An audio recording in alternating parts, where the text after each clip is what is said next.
Honestly, asking for an apprenticeship is going to be the best form of exposure therapy. I hate to say it, but at the end of the day, it's hard and it's uncomfortable. But I have some tips. What I did to make it easier is I would text or call any shop that had the option to do that, or email them and ask if they were accepting apprenticeships before I even tried. Because it's not fun at all to go into a place and then they're not even accepting apprentices.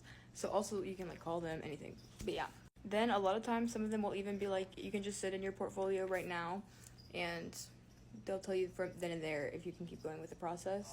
Or they'll tell you to come in person and then it will be easier. And you can kind of scope out a lot of the vibes just from the first time you meet them if it's going to be a good place for you or not, honestly. Especially if you have the chance, go around and without the mentor, go ask the other artists like how it is there. And especially if the mentor is the boss, ask.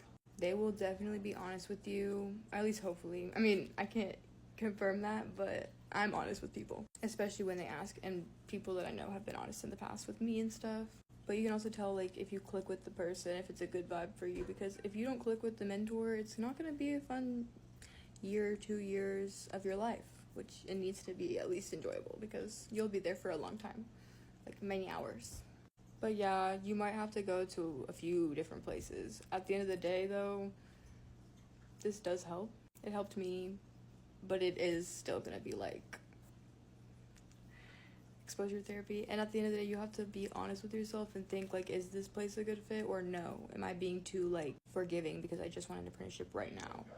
Portfolio wise, if you have any fake skin practice, obviously send that, but most places should not be expecting you to have the ability to fully tattoo on fake skin before you're getting an apprenticeship. That's just unattainable, and they're supposed to be teaching you.